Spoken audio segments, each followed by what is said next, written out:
Hello student, my name is Suresh Vajpayee and this is the online classes of supreme 60। Student, ये हमारा 5th chapter चल रहा है of magnetism alternating current. Clear? और last lecture में जो हमने इसमें बात करी थी वो एवरेज वैल्यू की बात करी थी। किसी फंक्शन की एवरेज वैल्यू क्या होती है, उसकी RMS value, root mean square value क्या होती है। ठीक है, उसके बाद हमने बात करी थी कि फेजर्स क्या होते हैं। ठीक, फेजर डायग्राम क्या होता है, हमने इन सब की बात करी थी। और लास्ट लेक्चर में हमने बात करी थी कि एसी करंट को जनरेट कैसे करते हैं। जनरेटर होता है, डायनामो होता है जो कि एसी करंट को जनरेट करता है। एसी करंट का जो सोर्स है वो हमारे पास डायनामो है, एक जनरेटर है। क्लियर? सो उसकी मदद से हम एक एसी करंट को जनरेट करते थे। उसके बाद हमने एसी करंट के जो एसी करंट के जो फंडामेंटल्स थे उनको देखा कि एक एवरेज वैल्यू होती है, ठीक है, और एक आरएमएस वैल्यू होती है, एक मैक्सिमम वैल्यू होती है, ओमेगा एंगुलर फ्रीक्वेंसी होती है एसी करंट के साथ एसोसिएटेड, जो कि उस डायनामो की एंगुलर वेलोसिटी को बताती है। ठीक है, एक टाइम पीरियड एसोसिएटेड होता है, टाइम पीरियड एसोसिएटेड होता है विद द एसी करंट और एसी ईएमएफ, जो कि उस डायनामो के टाइम पीरियड के बराबर होता है। क्लियर? और t is equal to 2 pi by omega relations भी आपको पता है। और एक लीनियर फ्रीक्वेंसी होती है which is the number of oscillation in 1 second. Clear? So this will be just equal to 1 by t। ये सारे रिलेशंस हमने देखे थे। ठीक, और मैंने आपको बताया भी था कि जो हमारी करंट, जो हमारा ईएमएफ प्रोड्यूस हो रहा है, जो हमारा ऑल्टरनेटिंग ईएमएफ प्रोड्यूस हो रहा है because of the dynamo, that is, और ओमेगा टी प्लस 5 भी हम बोल सकते हैं। ठीक है, या फिर सिंपली हम इसको इस तरह से दिखा सकते हैं। और जो करंट जनरेट हो रहा है वो अब डिपेंड करेगा सर्किट कौन सा है ना। अगर सर्किट में एक रेजिस्टर है तो करंट आपकी जो है वो simply I is equal to E not by V sine omega T आ जाएगी, जो कि इस ईएमएफ के साथ सेम फेज में होगी। क्लियर? अगर सर्किट में सिर्फ रेजिस्टेंस है, अगर सर्किट में सिर्फ रेजिस्टेंस है तो आप करंट सिंपली निकाल सकते हो V equal to I R वाले फॉर्मूले से। ठीक है, लेकिन अगर इंडक्टर है और कैपेसिटर है तो चीजें कुछ डिफरेंट होगी, जो कि आज हम देखेंगे। अभी हमने इसकी बात नहीं करी है। लेकिन अगर एक सिर्फ रेजिस्टर है तो I is equal to E not by R into sine omega t हो जाएगा। इसका मतलब यह है कि करंट जो है वो सेम फेज में होगी अक्रॉस रेजिस्टेंस, सेम फेज में होगी across resistance with the EMF. मतलब ईएमएफ और करंट रेजिस्टर के अक्रॉस सेम फेज में होंगे। ठीक, फेज की मैंने आपको बात बताई थी कि this is called the phase. ये जो एंगल है साइन के अंदर उसको हम फेज बोलते हैं। ठीक है, और इसी के बेसिस पे मैंने आपको कुछ फेजर्स डायग्राम बताए थे। ठीक, फेजर्स डायग्राम मैंने आपको बताए थे कि भाई साइन ओमेगा टी, अगर हम एक रेफरेंस सेट कर रहे हैं, ये फेज मान लीजिए हॉरिजॉन्टल है, तो sine omega T plus phi का जो फेज होगा वो एंटी क्लॉकवाइज डायरेक्शन में होगा फाई एंगल से, और sine omega T minus phi का जो फेज होगा वो फेजर आपका वो क्लॉकवाइज डायरेक्शन में होगा इस हॉरिजॉन्टल से फाई एंगल पे। ठीक, तो इतनी बातें हमने कर रखी थी। फेजर्स की बात हम कर चुके थे, फेजर डायग्राम आपको क्लियर हो गए थे। ठीक, और फेजर्स की ही बात सिर्फ हमने नहीं करी थी, हमने फेजर्स का एक फिजिकल एप्लीकेशन भी देखा था कि भाई मतलब अगर साइन ओमेगा टी ये लिखा हुआ है, एक ईएमएफ ये है E1 ले लेते हैं इसे, और दूसरा ईएमएफ है E2 is equal to E not sine omega T plus 5। तो मैंने आपको बताया था कि ये वाला जो ईएमएफ है ये E1 वाले ईएमएफ को फाई एंगल से लीड करेगा इन सेंस, मैंने आपको बताया था कि भाई यहाँ पे अगर हम ये डायग्राम अगर बना रहे हैं तो ये आपका E1 का हो जाएगा। और अगर हम इसी के केस में ये वाला फिगर देख रहे हैं, this figure, so this second figure, this figure will be of E2, this will B of E2। Okay, ये जो फिगर है आपका ये वाला, ये आपका E2 का हो जाएगा। ठीक है, इसका मतलब E2 जो है ये E1 को लीड कर रहा है बाय एंगल फाई। हमने इन सब की बात करी थी। I hope the things are very much clear to you. आपको पता भी है कि ये ग्राफ जो है ये आपका ओमेगा टी वर्सेस ई का बन रहा है। Clear? Omega T versus potential. ठीक है, एक बार ये हमने E1 के साथ ग्राफ बनाया, एक बार हमने E2 के साथ ग्राफ बनाया। आप जानते हो जब ओमेगा टी में कुछ टर्म ऐड करेंगे, एक्स एक्सिस में ओमेगा टी है तो ओमेगा टी में अगर हम कुछ ऐड करेंगे तो ग्राफ जो है ये शिफ्ट हो जाएगा backward bye phi. Clear? So ये जो डिस्टेंस होगी दोनों ग्राफ के बीच में, दिस विल बी फाई। तो हम बोल सकते हैं E2, this is E2 leads E1 by angle phi. Clear? So ये सारी चीजें हम ऑलरेडी डिस्कस कर चुके हैं, ठीक है। तो आज के सेक्शन में हम क्या क्या पढ़ने वाले हैं इसको पहले देखेंगे, और आज न्यूमेरिकल्स की ज्यादा बात करेंगे, ठीक है, क्योंकि पिछले सेक्शन में हमने न्यूमेरिकल्स ज्यादा नहीं लगाए हैं, ठीक। तो आज के सेक्शन में हम न्यूमेरिकल से ही स्टार्टिंग करेंगे, और हर एक कंसेप्ट के बाद आपको एक न्यूमेरिकल देखने को आज मिलेगा, ठीक है। So the points to be covered today is are alternating voltage applied across resistor. तो सबसे पहले हम एक रेजिस्टर के अक्रॉस एक ऑल्टरनेटिंग करंट, एक ऑल्टरनेटिंग ईएमएफ अप्लाइड करेंगे, ठीक है। और फिर देखेंगे कि इस ईएमएफ को अप्लाई करने की वजह से जो करंट आ रही है सर्किट में वो कैसी आ रही है, क्या वो करंट इस ईएमएफ, इस अप्लाइड एसी ऑल्टरनेटिंग ईएमएफ के साथ सेम फेज में है कि लीड कर रही है या लैग कर रही है, इन सारी चीजों की बात आज होगी, ठीक है। उसके बाद this is our first topic. After that we will discuss the alternating voltage applied across inductor. जब हम ऑल्टरनेटिंग वोल्टेज को means let us suppose our alternating EMF will be E is equal to E not sine omega T, ठीक है, ये एक alternating voltage है। जब इस ऑल्टरनेटिंग वोल्टेज को हम इंडक्टर के अक्रॉस लगाएंगे, ठीक है, इंडक्टर मतलब सोलेनॉइड के अक्रॉस लगाएंगे, तो जो करंट होगी सर्किट में, ठीक है, तो जो करंट होगी सर्किट में वो कैसी होगी, क्या वो करंट सेम फेज में होगी अप्लाइड ईएमएफ के साथ, या फिर लीड करेगी और या फिर लैग करेगी। तो ये सारी चीजें आज हमें पता करनी है। और कैसे पता करेंगे, हम ईएमएफ अप्लाई करेंगे, एक किरचॉफ्स लॉ लगाएंगे सर्किट में, इक्वेशन बनेगी, उस इक्वेशन को सॉल्व करेंगे, वहां से करंट आ जाएगी। जब करंट आ जाएगी तो हम उसको करंट को देख के समझ में आ सकता है, हम पता लगा सकते हैं कि जो करंट आ रही है ये ऑल्टरनेटिंग ईएमएफ के साथ सेम फेज में है कि लीड कर रही है कि लैग कर रही है, ठीक है। तो after that we will discuss the alternating voltage applied across capacitor. तो फिर से वही चीज है, अब हम एक कैपेसिटर के अक्रॉस ऑल्टरनेटिंग वोल्टेज लगाएंगे, ऑल्टरनेटिंग ईएमएफ लगाएंगे, that is equal to E not sine omega t. फिर हम उस कैपेसिटर के अक्रॉस हम करंट देखेंगे, और फिर इस करंट को हम देखेंगे कि ये सेम फेज में है कि लीड कर रही है या लैग कर रही है ऑल्टरनेटिंग ईएमएफ से, ठीक है। After that we will discuss alternating voltage applied across LCR means inductance, capacitance and resistance. Inductor, capacitor और रेजिस्टर इन सीरीज, क्लियर। तो अब हम इंडक्टर, कैपेसिटर और रेजिस्टर को एक सीरीज में लगाएंगे, उसके बाद इसमें हम एक ऑल्टरनेटिंग ईएमएफ अप्लाई करेंगे, और फिर हम ऑब्जर्व करेंगे कि जो करंट आ रही है इस बार वो कैसी आ रही है, ठीक है, मतलब वो करंट जो है वो सेम फेज में है, लीड कर रही है या लैग कर रही है, ठीक। और इस सर्किट को हम हर एक केस का हम फेजर डायग्राम भी बनाएंगे, ठीक है भाई। जब हमें पता चल जाएगी करंट लीड कर रही है कि लैग कर रही है, तो हम फेजर डायग्राम भी बना सकते हैं। अगर मैं फेजर डायग्राम यहाँ पे इन दोनों का बनाना चाहूँ तो आपको मैंने बताया था, थोड़ा रिवीजन कर लेते हैं। क्या, अगर इसको हमने रेफरेंस सेट किया है, ठीक है, so let us suppose this is our reference E not sine omega t, okay, so the phasor of this E2 will be in this direction, which is at an angle of phi, anti-clockwise, because anti-clockwise angle is positive. So this is E naught sin omega t plus phi। होगा ये phasor diagram है, ये E1 E2 का phasor diagram मैंने बना दिया। तो इसी तरीके से हम हर केस में, इन चारों केसेस में हम फेजर डायग्राम बनाएंगे करंट और वोल्टेज के बीच में, करंट और अप्लाइड ईएमएफ के बीच में, ठीक। After that we will discuss power in LCR series circuit, ठीक है। जब LCR circuit, LCR inductor, capacitor और रेजिस्टर तीनों सीरीज में होंगे, तो इस सर्किट के अक्रॉस जो पावर ड्रॉप होगी या पावर कंज्यूम होगी, पावर का कंजम्पशन होगा, तो इस पावर के कंजम्पशन को हम समझेंगे आज के लेक्चर में, ठीक है।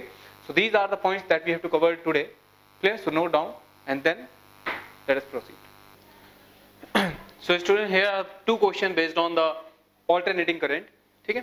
So ये पहला क्वेश्चन है, the mains in a house are marked 220 volt 50 hertz, okay, 220 volt 50 hertz। तो ये आपको EMF दी है और ये आपको दी है फ्रीक्वेंसी। अभी सॉल्व नहीं करेंगे, पहले समझ लीजिए। Write down the equation for instantaneous voltage. आपको इंस्टेंटेनियस वोल्टेज लिखना है, मतलब आपको E as a function of time चाहिए, ठीक है, E as a function of time. तो जब आप जानते हो कि E as a function of time जो है ये सिंपली इस तरह से लिखा जा सकता है, E not sine omega T plus phi, जहां पे ये जो है this is your angular frequency, और यहां पे जो फ्रीक्वेंसी दी है this is your linear frequency, okay. So the frequency is given in hertz, you have to find the angular frequency. तो आपको रिलेशन यहाँ पे ये पता है क्या, that t is equals to 2 pi by omega, clear, and t is equals to 1 by f। Okay, तो ये रिलेशन हम यूज करेंगे यहाँ से हम ओमेगा निकाल सकते हैं। Omega will be equals to what, 2 pi f, where this f is the linear frequency and omega is the angular frequency। तो यहाँ पे आपका जो ओमेगा है this will be 100 pi here. Okay, पहली चीज तो ये समझ में आ गई। दूसरी चीज कि आपको 220 वोल्ट ईएमएफ दिया, ये कौन सा ईएमएफ है, क्या ये एवरेज वैल्यू होगी कि ये आरएमएस वैल्यू होगी, समझ पा रहे हो? तो ये क्वेश्चन एक आपको अपने आप से करना चाहिए था इस क्वेश्चन में, ठीक है, कि भाई ये जो 220 वोल्ट दिया है, क्योंकि इंस्टेंटेनियस तो पूछा है, ये इंस्टेंटेनियस नहीं हो सकती, ये एवरेज वैल्यू होगी, मैक्सिमम वैल्यू होगी कि आरएमएस वैल्यू होगी। तो स्टूडेंट्स कभी भी क्वेश्चन में आपको ईएमएफ दिया जाए या करंट दिया जाए तो तुरंत आपको कंसीडर करना है कि ये जो वैल्यू दी गई है ये आरएमएस वैल्यू दी गई है हमेशा, ठीक है। अगर कुछ नहीं बोला जा रहा है तो ये वैल्यू आरएमएस वैल्यू ही होगी। अगर उसने स्पेसिफाइड कर दिया है कि भाई ये एवरेज वैल्यू दी है या फिर ये मैक्सिमम वैल्यू दी है, तब आप उसको वो ले सकते हो। लेकिन अगर कुछ नहीं बोला है, सिर्फ आपको ईएमएफ दिया है या फिर करंट दी है क्वेश्चन में, तो तुरंत उसको आरएमएस वैल्यू कंसीडर करेंगे, ठीक है। So this will be your RMS value, so you can find the maximum value of EMF. How? So the RMS value is simply RMS value, E RMS is what? This will be E naught by root 2. So this will be equals to 220 volt. Okay? Now your E naught will be equals to 220 root 2. So the equation will be written as 220 root 2. This will be your E naught into sine of omega. Omega की जगह पे आप 100 pi T, में कुछ नहीं दिया तो हमने एक जनरल इक्वेशन लिख दी है। So this is your instantaneous EMF. I hope the things are very much clear. I hope the things are very much clear to you. Now just pause the video and solve the second question. This is very much easy. Okay, this is very easy question. चलिए solve कीजिए। तो an alternating current, there will be an alternating current is given by the following equation. Okay, this is I is equals to 3 root 2 sine omega t plus 5. Give the frequency and RMS value of current. तो RMS value आप current की तुरंत निकाल सकते हो, I RMS. This will be equals to what? I naught by root 2. मैंने आपको बताया था RMS value निकाल के भी बता चुका हूं मैं कि sin omega t plus 5 की जो RMS value होती है that will be 1 by root 2, और ये I नॉट की RMS वैल्यू तो I नॉट ही हो जाएगी, ये तो कांस्टेंट बाहर आ जाएगा। तो इस पूरे टर्म की जो RMS वैल्यू होती है that will be I naught by root 2। Okay, and your I not is 3 root 2, so this will be become 3 root 2 by root 2, this will be 3। Okay, so this is your RMS value of current. Now for frequency means linear frequency always. Okay, so angular frequency is 100 pi, this will be 100 pi, this will be equals to 2 pi f। So from here you can find your f and that will be 50 hertz, or we can say 50 oscillation per second, ठीक है। So this is the solution. This is, these two are very basic questions, ठीक है। हमने आज question से ही starting करी है इस लेक्चर की, ठीक, और आगे भी जैसे जैसे हम कॉन्सेप्ट पढ़ेंगे वैसे वैसे उससे रिलेटेड हम क्वेश्चन भी देखते जाएंगे, ठीक है। चलिए आगे बढ़ते हैं।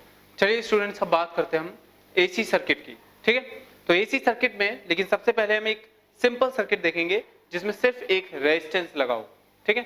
एसी सर्किट का क्या मतलब है, मतलब जो सोर्स है आपका, जो ईएमएफ का सोर्स होगा that will be your alternating EMF, clear, that will be your dynamo, ठीक है, ऑल्टरनेटिंग जनरेटर, ठीक।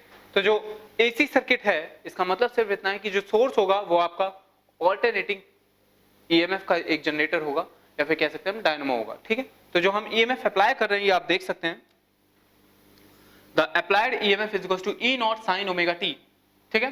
तो इस EMF का ग्राफ भी आप जानते हो अच्छे से, sin omega t का ग्राफ हो जाएगा, क्लियर, और इसकी minimum value minus E naught हो जाएगी और maximum value plus E naught हो जाएगी, ठीक है। तो ये सारी चीजें हम जानते थे और यही आपने एक सोर्स इसमें अप्लाई किया है, ये एक आपने पोटेंशियल डिफरेंस इसके अक्रॉस अप्लाई किया है रेजिस्टर के अक्रॉस, ठीक है। तो इस सिंपल सर्किट से हम स्टार्ट कर रहे हैं, सिर्फ रेजिस्टर है इस सर्किट में, ठीक है। चलिए, तो अब आगे बढ़ते हैं कि होगा क्या, मतलब ये है कि भाई आपने ये ईएमएफ अप्लाई किया, पहले करंट इस डायरेक्शन में होगी, क्लॉकवाइज होगी, उसके बाद कुछ समय के बाद हम बोल सकते हैं कि अगर ये ओमेगा टी के साथ ग्राफ है, ओमेगा टी वर्सेस ई का ग्राफ ये आपको दिया गया है, omega T versus E, clear? So omega T जब आपका 2 पाई के इक्वल हो जाएगा, मतलब T equal to 2 pi by omega हो जाएगा, या फिर हम बोले कि जब omega T equal to when omega T equal to pi हो जाएगा और T equal to pi by omega हो जाएगा, उस समय ये जो करंट है ये अपनी डायरेक्शन चेंज कर देगी, ठीक है? या फिर हम कहें सॉरी, करंट की बात अभी नहीं, ईएमएफ जो है ये अपना डायरेक्शन चेंज कर देगा, ठीक है? जो अप्लाइड ईएमएफ है इसकी डायरेक्शन चेंज हो जाएगी। पहले अप्लाइड ईएमएफ ये 0 से पाई बाय 2, जब ओमेगा टी आपका 0 से पाई बाय 2 होगा तब तक ये अप्लाइड ईएमएफ इंक्रीज कर रहा है, ठीक है? ईएमएफ इंक्रीज करेगा, मान लीजिए पहले 0 वोल्ट है, फिर 2 वोल्ट होगा, फिर 4 वोल्ट होगा, ठीक है? उसके बाद ये ईएमएफ डिक्रीज करने लगेगा, उसके बाद ये ईएमएफ डिक्रीज करेगा, 4 से फिर 2 जाएगा, फिर 0 जाएगा, उसके बाद ये ईएमएफ नेगेटिव हो जाएगा। नेगेटिव का मतलब ये है कि पहले क्लॉकवाइज अगर पोटेंशियल डिफरेंस था, अगर ये पॉइंट हाई पोटेंशियल पे था, ये लो पोटेंशियल पे था, तो पाई when your omega t is equals to pi, when your omega t is equals to pi, then the potential, the direction of EMF will change. This will be positive now and this will be negative now. ये reverse हो गया, ठीक है? तो ये चीज यहाँ पे हो रही है ना? अब क्या होगा? अब फिर से जो EMF है वो 0 से -2 जाएगा, फिर -4 जाएगा, उसके बाद फिर से वो -4 से -2 फिर 0 हो जाएगा, ठीक है? 0 कितने पे हो जाएगा? जब when omega t equals to 2 pi, मतलब इसका टाइम पीरियड अगर देखा जाए तो 2 पाई बाय ओमेगा में ये ईएमएफ अपनी कंप्लीट साइकिल कर लेगा, ठीक है? कंप्लीट एक साइकिल हो चुकी होगी और इसमें जो करंट है, क्योंकि जिस डायरेक्शन में हम ईएमएफ अप्लाई करेंगे उसी डायरेक्शन में अपनी करंट भी होगी, तो हम स्टार्टिंग से चलिए करते हैं। एक जनरल टाइम पे हम देख रहे हैं, एक जनरल टाइम पे जो ईएमएफ है that will be E not sine omega t, और इसमें जो करंट है उसकी डायरेक्शन हमने मान ली कि भाई करंट यहां से इस डायरेक्शन में ट्रेवल कर रहा है। This is your current I in the circle at general time t, at general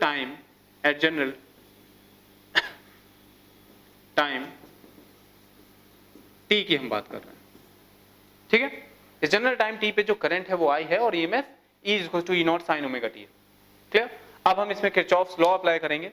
so from Kirchhoff's law the applied EMF, let this to be positive, this to be negative, clear? Current इस direction में जा रही है, so minus E naught, sorry, this will be from this point to this point, this will be positive, so this will be E naught sin omega t, okay? Current की direction में potential drop होगा, so this will be minus IR is equals to 0। ये हमने Kirchhoff's law से, वही अपना basic जो है वही किरचॉफ्स लॉ यहाँ पे भी एप्लीकेबल होगा, क्योंकि करंट और ईएमएफ ही तो है हर जगह। हाँ, ये बात अलग है कि चीजें अब डायरेक्ट से ऑल्टरनेटिंग में आ गई हैं, डायरेक्ट करंट जो है वो अल्टरनेटिंग करंट बन चुका है, लेकिन लॉस जो है वो सारे वही रहेंगे, ठीक है? इस वजह से ये हमने केवीएल यूज किया यहाँ पे, ठीक है? E naught is equals to sin omega t minus IR is equals to 0 simply, this will be equals to 0, okay? अब यहाँ से हम करंट फाइंड आउट कर सकते हैं। So over current will be E naught by R sin omega t, this will be our current I at general time t। किसी general time में जो करंट है वो हमारी इस तरह से आ गई, और अगर मैं ग्राफ बनाना चाहूं, यहाँ पे एक ग्राफ बना रहे हैं, पहले ईएमएफ का ग्राफ बना देते हैं। So this is the graph of your EMF, this will be the maximum value of EMF, this is E naught, okay? And this will be the minimum value of EMF, this will be minus E naught, okay? And this is the graph between omega E, clear? Omega T versus EMF, applied EMF, और ये जो है ये आपका pi हो जाएगा, omega t equals to pi, and this will be omega t equals to, ठीक है? और अगर यहीं पे मैं इस केस में करंट वर्सेस ओमेगा टी का ग्राफ बनाना चाहूं, so this will be like this, the graph will be like this,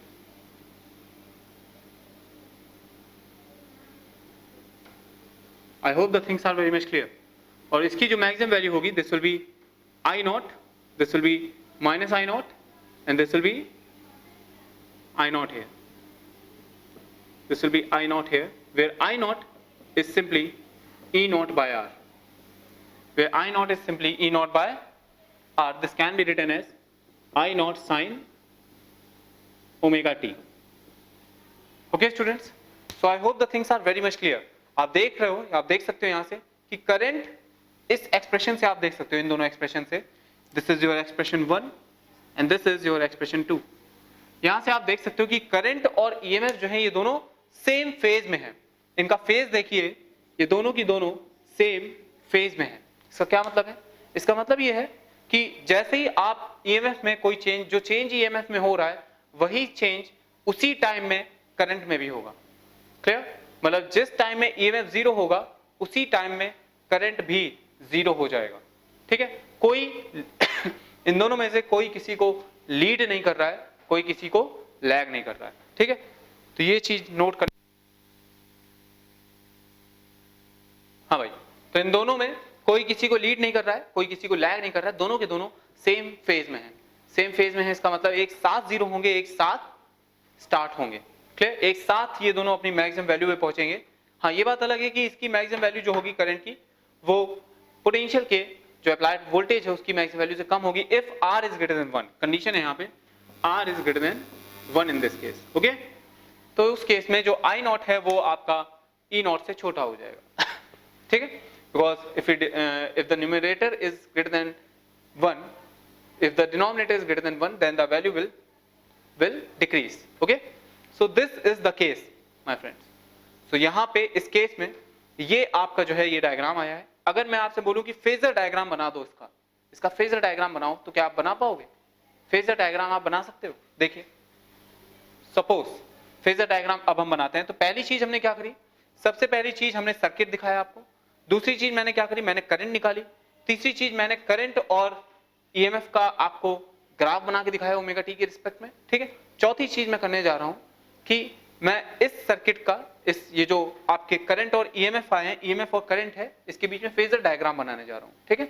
यही चीज हम करेंगे इंडक्टर को रख के, यही चीज हम करेंगे कैपेसिटर को रख के, और यही चीज हम करेंगे LCR तीनों को सीरीज में रख के। ठीक है? अभी आज के लेक्चर में आज यही करना है हमें। ठीक है? उसके बाद हम पावर को भी डिस्कस करेंगे कि भाई इस सर्किट में जो पावर लॉस है वो कितनी है। ठीक है? तो चलिए देखते हैं। सो let us suppose the reference. First we have to set the reference. Okay, so this is our reference. This E naught applied EMF is our reference in this case. ठीक है? तो ये reference अगर हम लेते हैं तो यहां से this is your E is equals to E naught sin omega t simply. This E is equals to E naught sin omega t. ये पहली चीज। ठीक है? ये हमने reference लिया। अब current का phasor अगर हम बनाएंगे, so this will be also in this direction because these two phasors are in same direction. Phasors जो होंगे दोनों सेम डायरेक्शन में होंगे क्योंकि दोनों के दोनों एक दूसरे के फेज में हैं। कोई किसी को लैग नहीं कर रहा, कोई किसी को लीड नहीं कर रहा। ठीक है? So this is the phasor of current I is equals to I naught sine omega T simply. Clear? और ये आपका फेजर डायग्राम आ गया। ठीक है? The phasor diagram of this circuit is just this. Clear? तो पहली चीज हमने करंट निकाली, दूसरी चीज हमने करंट का ईएमएफ के साथ ग्राफ देखा with respect to omega T, उसके बाद हमने फेजर डायग्राम बना दिया। ठीक? अब इसमें जो इंपॉर्टेंट चीज है वो आपको, वो लाइन आपको लिखनी पड़ेगी जो इंपॉर्टेंट है। This is what current and EMF are in phase in purely resistive circuit.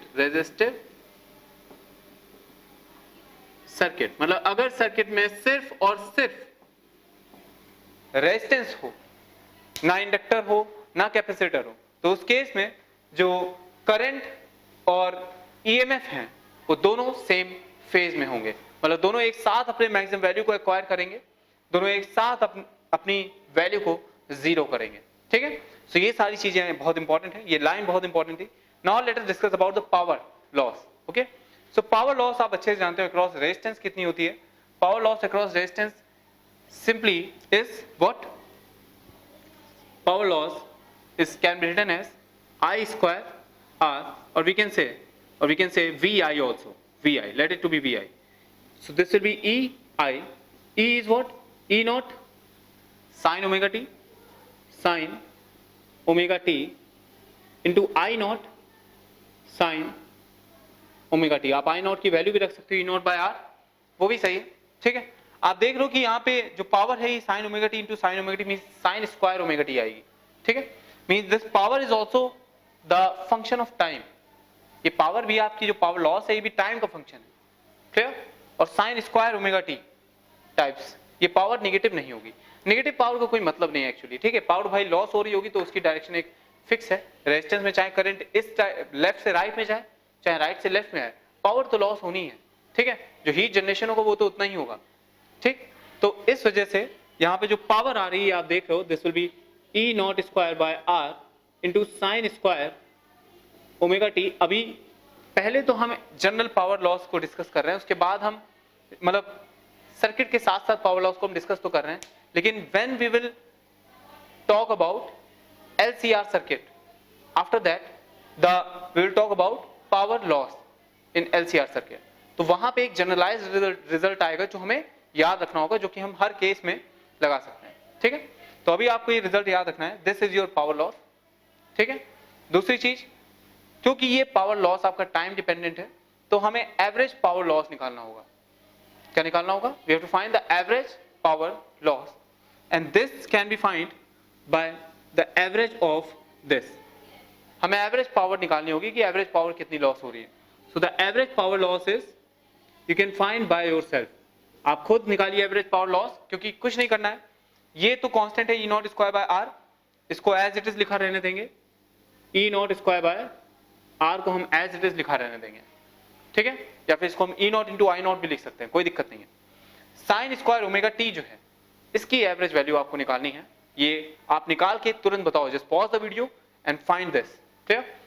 Hint आपको पता है कि भाई एवरेज पावर निकालने के लिए हम किसी फंक्शन का जब एवरेज निकालते हैं तो हम क्या करेंगे, F of T D T का इंटीग्रेशन 0 से पाई, क्लियर। और जहां तक निकालना हो हमें, क्योंकि इसका जो एवरेज है ये 0 से पाई में जो होगा वही 0 से 2 पाई में भी हो जाएगा, करके देख सकते हो, ठीक है, क्लियर। सो 0 से पाई में निकालते हैं। So F of T D T 0 से पाई में integration divided by pi, clear. So this will be what, the average of sine square omega T. Mean sine square omega T का हमें integration करना है dt के term में 0 से pi में divided by pi, okay. Sign square omega T का integration करो कैसे? हायर ऑर्डर का साइन का फंक्शन है, हायर पावर का, तो उसको लोअर पावर में कन्वर्ट करेंगे। Use cos 2 theta is equals to 1 minus 2 sin square theta. From there you will get sin square theta is equals to what? 1 minus cos 2 theta by 2. वहां से जब आप integrate करोगे तो you will have the average of this sin square omega t that will be 1 by 2. Okay? आप solve करके लिखेंगे। So this is the average power in this case. This is your average power. Okay students? तो यहाँ तो ये मैंने average power की value लिख दी है, लेकिन इसको मैं इस तरह से नहीं बल्कि इस तरह से दिखाना चाहूंगा। V not into I naught into 1/2, और ये एक्सप्रेशन आपको एज इट इज लिख लेना है। एज इट इज ये एक्सप्रेशन आपको नोट कर लेना है, दूसरे पेन से नोट कर लीजिए, क्योंकि जब हम आगे अभी आज के लेक्चर में डिस्कस करेंगे at the end of this lecture, तो हम पावर का एक जनरलाइज्ड एक्सप्रेशन डिस्कस करेंगे जो हर तरह के सर्किट में लगेगा, ठीक है। और फिर वो उस एक्सप्रेशन में आप वैल्यू पुट करके देखोगे और चेक करोगे कि क्या उस एक्सप्रेशन से भी यही रिजल्ट आ रहा है, ठीक। तो इस वजह से आपको ये रिजल्ट जो है अलग लिखना है कहीं पे, ठीक है। सो पहली चीज हमने क्या करा, सबसे पहले हमने एक सर्किट बनाया जिसमें मैंने बताया कि ये सिर्फ एक रेजिस्टर लगा हुआ है, यहाँ पे एक हमने ईएमएफ ऑल्टरनेटिंग ईएमएफ यहाँ पे अप्लाई किया, ठीक। दूसरी चीज हमने करंट निकाली, तीसरी चीज हमने करंट और ईएमएफ का ग्राफ बनाया with respect to omega T, चौथी चीज हमने फेजर डायग्राम बनाया, and the fifth thing what we did, we find the average power. क्योंकि पावर जो है वो आपकी टाइम का फंक्शन थी, तो इस वजह से यहाँ पे हम एवरेज पावर की बात करेंगे। ओके स्टूडेंट्स, सुनाओ होगा क्या? अच्छा देखिए, इसमें जो एनर्जी जा रही है वो कहां जा रही है? क्या वो एनर्जी मैग्नेटिज्म के फॉर्म में स्टोर हो रही है? नहीं। क्या वो एनर्जी इलेक्ट्रोस्टैटिक फॉर्म में स्टोर हो रही है? नहीं, कैपेसिटर नहीं है। तो वो एनर्जी जा कहां रही है? वो energy as a heat loss बाहर जा रही है, ठीक है। सो ये जो चीजें हैं ये बहुत इंपॉर्टेंट है, clear. Now note down each and every point, note down each and every point. Okay student, now let us talk about the AC circuit containing inductor only, ठीक है। तो इस बार रेजिस्टर नहीं है सर्किट में क्या है? सिर्फ एक इंडक्टर लगा हुआ है, ठीक है। So this is your inductor, और यहां पे हमने एक एसी सोर्स अप्लाई किया है, क्लियर। एक एसी एक ऑल्टरनेटिंग ईएमएफ हमने अप्लाई करा है, ठीक है। तो ऑल्टरनेटिंग ईएमएफ हमने अप्लाई किया, देखते हैं क्या चीजें होती हैं। हमें क्या करना है, सबसे पहले हमें सर्किट का करंट देखना है, फिर हमें देखना है कि करंट जो है ये इस ईएमएफ के साथ सेम फेज में है कि लैग कर रहा है कि लीड कर रहा है। देखिए एक्चुअली में आपको समझ में आना चाहिए कि करंट लीड करेगा कि लैग करेगा। देखिए कोई भी चेंज आप ईएमएफ में ला रहे हो तो ये इंडक्टर जो है ये उस चेंजमेंट को अपोज करेगा, तो अपोज करेगा तो सिंपल सी बात है जो चेंजमेंट ला रहे हो वो कुछ समय बाद आएगा, ठीक है। इस वजह से जो करंट होगी यहाँ पे वो इंडक्टर की वजह से वो करंट इस ईएमएफ को लैग करेगी। लैग करेगी मतलब पीछे होगी, चेंजमेंट्स पीछे होंगे। जब ये अपने मैक्सिमम वैल्यू को अटेन करेगा उसके कुछ समय बाद करंट अपने मैक्सिमम वैल्यू को अटेन करेगा, ठीक है। या फिर हम कह सकते हैं इस तरह भी कि भाई ईएमएफ जो है वो करंट को लीड करेगा इंडक्टर में। जब इंडक्टर की बात करेंगे तो EMF across the inductor will lead the current across the inductor. मैं फिर से बोल रहा हूं, ध्यान से सुनिएगा। जो फिजिक्स है इसके पीछे की वो मैंने सबसे पहले बता दिया आपको, विदाउट एनी मैथमेटिक्स। हमने अभी मैथमेटिक्स पे गए भी नहीं और फिजिक्स की बात हमने पहले ही कर ली। तो यही चीज आपको समझनी है, ठीक है, कि भाई क्योंकि यहाँ पे ये इंडक्टर है, अब इसमें जो ईएमएफ में चेंज आएगा तो ये इंडक्टर उस चेंजमेंट को अपोज करेगा, hence the change in current will be after some time the change in the EMF. Clear, मतलब ईएमएफ में जो चेंज आएगा वो चेंज करंट में कुछ समय बाद आएगा। इस वजह से हम बोल रहे हैं कि भाई इस केस में जो आपकी करंट है वो लैग करेगी, लैग बिहाइंड करेगी योर ईएमएफ, और we can say that the EMF will leads your current when there is the case of inductor. जब इंडक्टर की बात होगी तो इंडक्टर के अक्रॉस का जो ईएमएफ है वो लीड करेगा इंडक्टर के अक्रॉस की करंट को, फ्रॉम फिजिक्स। अब हम थोड़ा मैथमेटिक्स की बात कर लेते हैं। सबसे पहले हम करंट निकालेंगे और हम देखेंगे क्या करंट सही में लैग कर रही है ईएमएफ को, क्या करंट सही में ईएमएफ को लैग कर रही है। और अगर ऐसा है तो हम ग्राफ देखेंगे between the current and omega T and EMF and omega T, ठीक है। After that we will see, after that we will draw the phasor diagram, clear, and after that we will discuss about the power loss, ठीक है। इन सारी चीजों की आज हम बात करते हैं इसमें, ठीक। तो आप एक बार वीडियो पॉज करके खुद से भी कर सकते हो, करना कुछ नहीं है। सबसे पहले किरचॉफ्स लॉ लगाना है, किरचॉफ्स लॉ को सॉल्व करेंगे तो वहां से करंट आ जाएगी, करंट आ जाएगी तो सारी चीजें तो ऑब्वियसली हैं, अपने आप होती चली जाएगी, ठीक है। तो चलिए देखते हैं, लेट्स ट्राई नाउ। तो देखिए स्टूडेंट्स, सबसे पहले आपको क्या करना है, आपको यहां से करंट निकालेंगे, करंट डिस्ट्रीब्यूशन हम करेंगे, ठीक है। सो करंट मान लेते हैं अभी इस डायरेक्शन में है आई, क्लियर, और जो पोटेंशियल डिफरेंस होगा इस इंडक्टर के अक्रॉस आपको पता है that will be minus L D I by D T simply, clear, क्योंकि इंडक्टर के अक्रॉस जो पोटेंशियल ड्रॉप होता है that will be minus L D I by D T, clear. Potential change होता है that is L D I by D T, और जो drop होता है वो हम करें कि डायरेक्शन में ड्रॉप मान लेते हैं। हम मानते हैं कि ये करंट अभी इंक्रीजिंग है, ठीक है, hence the potential drop is minus L D I by D T. So Kirchhoff's law अगर लगाते हैं from KVL we have what? From KVL we have the equation that is simply यहाँ पे this is minus, this is plus, okay? EMF इस तरफ है, so this is E naught sin omega t, okay? और this is minus, this is plus minus, okay? Current direction में drop लेते हैं और माइनस लेते हैं, minus L D I by D T. So this is minus L D I by D T, this will be equals to 0. So this is your differential equation. You have to solve this differential equation to find your current, okay? So let us suppose this is E naught sin omega t, this will be equals to L di by dt. आप इसे solve करेंगे और E naught into sin omega t divided by L into dt, this will be your di, this will be your di. Now integrating both side, okay? क्योंकि ये E naught by L जो है constant है, ये बाहर आ जाएगा, ठीक है। अब इंटीग्रेशन में लिमिट लगाएंगे तो लिमिट कुछ इस तरह से लगेगी कि t इक्वल्स टू 0 पे जो करंट है वो 0 है और t equals to general time t पे जो करंट है वो I हो जाएगी, okay. So you have to find this current as a function of time, clear. So integrate कीजिए और फाइंड कीजिए क्या करंट आ रही है। तो साइन ओमेगा टी का जो डिफरेंशिएशन है वो cos ओमेगा टी हो जाता है, साइन ओमेगा टी का इंटीग्रेशन जो है ये माइनस cos ओमेगा टी हो जाएगा, minus cos omega t by omega, okay. So this is the integration, आपने पढ़ा होगा, this is E naught by omega L into cos omega T minus का minus cos omega T, okay, this will be minus cos omega T.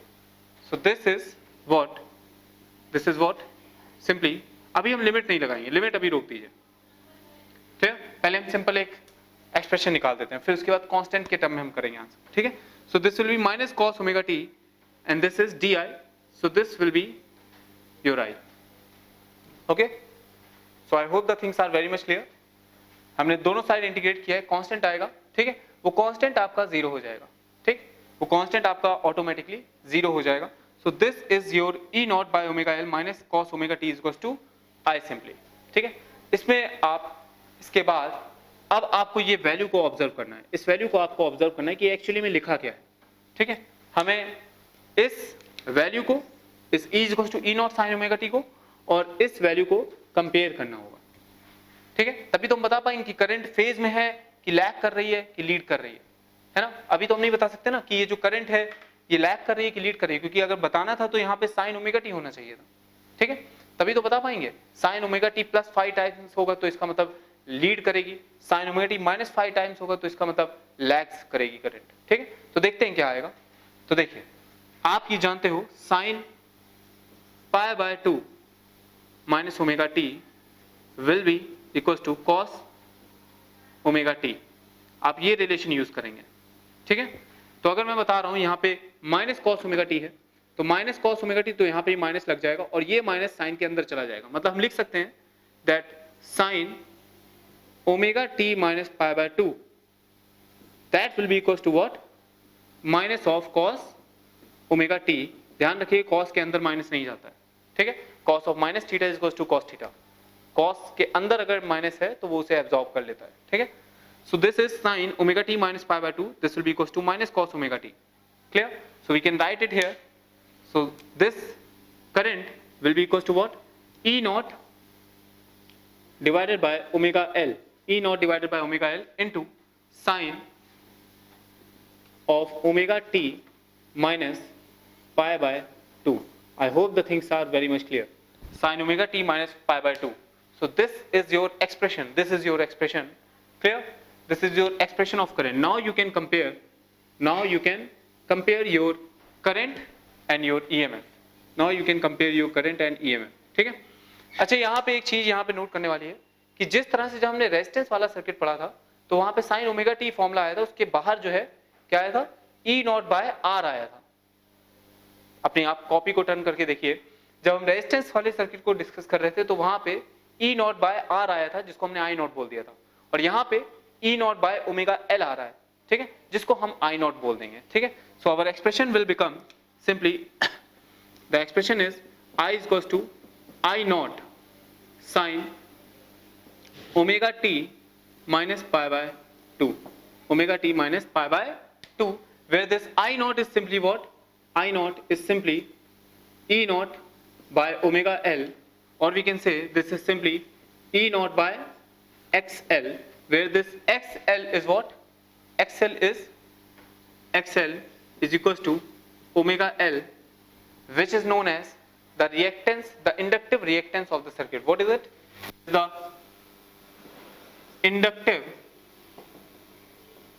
reactance, और इसकी unit जो होगी वो ओम होगी स्टूडेंट्स। कितनी यूनिट होगी इसकी? इसकी यूनिट ओम होगी। इसका मतलब सिंपल है कि जिस तरह से रेजिस्टेंस होता है तो ये एक इंडक्टिव रेजिस्टेंस है, क्लियर। ये भी आपका रेजिस्टेंस का ही काम करेगा, ये करंट को अपोज ही करेगा, क्लियर, करंट की वैल्यू को डिक्रीज करेगा, ठीक। जिस तरीके का काम रेजिस्टेंस करता है ये वही काम एक्सेल भी करेगा। इसकी यूनिट भी ओम है। The unit of this XL is ohm. You have to note down the unit also, okay, clear. तो जो काम रेजिस्टेंस कर रहा था वही काम ये एक्सेल करेगा। इंडक्टिव रिएक्टेंस ऑफ सर्किट बोलेंगे इसको, ठीक है, इंडक्टिव रिएक्टेंस, क्लियर। यहां पे जो चीज नोट करने वाली है वो ये है कि भाई ईएमएफ अप्लाई हमने ये किया था, जो करंट जनरेट हुई है वो ये करंट जनरेट हुई है, ठीक है।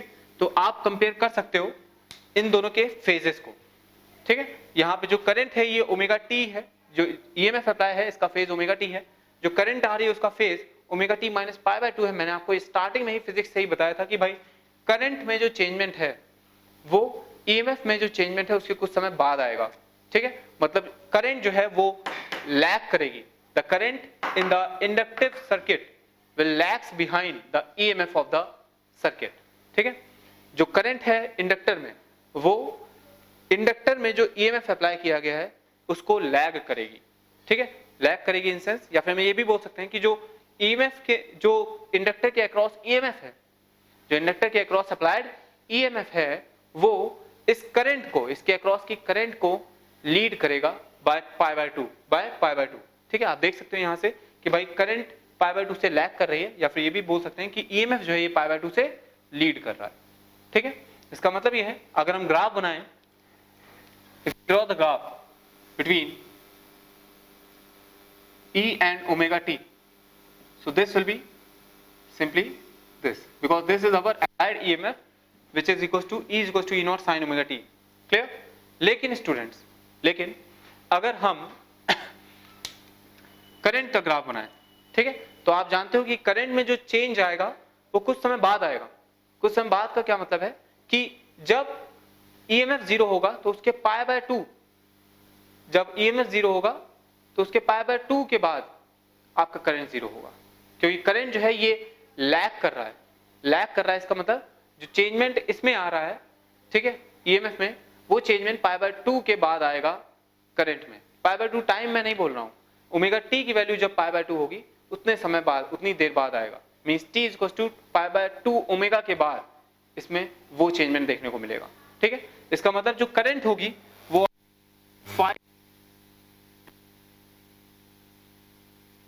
लैग करेगी, यहां पे ये करंट जो है ये पाई बाय टू एंगल से लैग करेगी आपकी, ठीक है, पाई बाय टू एंगल से। इसका मतलब सिंपल सा है कि भाई जब ये आपका जीरो हो जाएगा, जब आपकी मैक्सिमम वैल्यू पे पहुंचेगा तब करंट स्टार्ट होगा, फिर और जब करंट मैक्सिमम वैल्यू पे पहुंचेगी तब ये आपका ईएमएफ जीरो हो जाएगा, again this will B zero, again this will be maximum, okay। so this is the graph of current here, this is the graph of current with respect to omega t। और current जो है इसकी value जो है ये आपके EMF से ही होगी, मैंने वैल्यू इसकी नहीं दिखाई है, जो आई नॉट की वैल्यू है ये ई नॉट से कम होगी अगर omega L reactance, inductive reactance greater than 1 है तो, ठीक है। So this is the graph between current EMF and omega T, ठीक है। ये आपका ईएमएफ का ग्राफ है, आप जानते हो कि करंट जो है ये लैग कर रही है, करंट में चेंजमेंट बाद में दिखाई देगा कुछ समय बाद। अगर ईएमएफ जो है ये t इक्वल टू 0 पे 0 है, ठीक है, तो करंट कहां पे 0 होगी, पाई बाय 2। जब ओमेगा टी की वैल्यू पाई बाय 2 होगी करंट वहां पे 0 होगी, क्योंकि वो पाई बाय 2 से लीड कर रही है, जो करंट है पाई बाय 2 से लैग कर रही है, ठीक है। Means t equal to pi by 2 omega पे 0 होगा current, t equal to this is your t equal to pi by 2 omega, और we can say omega t is equals to pi by 2, we can say omega t is equals to pi by 2। ये जो graph है ये ध्यान रखिए omega t versus e and I का graph है, clear, okay. So this is your graph. तो सबसे पहले हमने एक सर्किट दिखाया आपको इंडक्टर का, उसके बाद मैंने करंट निकाली सिंपल मैथमेटिक्स से, करंट को फिर हमने देखा कि भाई वो तो लैग कर रही है ईएमएफ से, उसके बाद हमने ये डायग्राम बना दिया। अब स्टूडेंट्स हमें क्या करना है, now we have to draw the phasor diagram, okay। so draw the phasor diagram between current and EMF by yourself। so draw the phasor diagram between current and EMF। so चलिए phasor diagram बनाते हैं। phasor diagram के लिए हम क्या करेंगे, phasor diagram के लिए हमको reference set करना पड़ेगा, ठीक है। so let us draw the phasor diagram here। so phasor diagram के लिए सबसे पहले ये अपना reference हो जाएगा, this is E naught, E is equals to E naught sin omega t, clear। so this is the potential difference across the inductor and the current lags behind इसका मतलब क्या है, माइनस पाई बाय 2, ये आपकी current है। इन दोनों का आपको फेजर डायग्राम बनाना है, ठीक है। फेजर डायग्राम की प्रैक्टिस हम काफी बार कर चुके हैं, आपने नोट्स बुक को भी पलट के देख सकते हो, मैंने बहुत सारे फेजर डायग्राम आपको बनवाए थे, ठीक है। सो उसी को यूज करते हुए omega T minus pi by 2, इसका मतलब क्या है, minus pi by 2 means this is the phasor of your current, this is the phasor of your current, this I is equals to I naught sin omega t minus pi by 2 simply, this I is equals to I naught sin omega t minus pi by 2 simply, this is the phasor diagram of inductive circuit, ठीक है। Inductive circuit का phasor diagram आपका इस तरह से होगा। आप ये भी बोल सकते हो कि ईएमएफ जो है इंडक्टर के अक्रॉस वो करंट को लीड करेगा पाई बाय 2 से, या फिर ये भी बोल सकते हो कि करंट जो है इंडक्टर के अक्रॉस वो इंडक्टर के अक्रॉस को के ईएमएफ को लैग करेगी बाय पाई बाय 2। आप दोनों चीज बोल सकते हो, ठीक है। सो यहाँ पे जो इंपॉर्टेंट पॉइंट है पूरे डिस्कशन का वो क्या था? This important point is what? In this case, in inductive circuit, the current, or we can say the EMF across inductor will lead the current by pi by 2 in purely inductive circuit. Purely inductive circuit का क्या मतलब है कि circuit में सिर्फ और सिर्फ inductor होना चाहिए, कोई रेजिस्टर नहीं होना चाहिए, कोई कैपेसिटर नहीं होना चाहिए। उस केस में जो करंट है वो करंट पाई बाय 2 से लैग करेगी, या फिर हम बोल सकते हैं EMF across the inductor will lead the current by pi by 2। ये पूरी लाइन आपको एज इट इज नोट करनी है, ठीक है।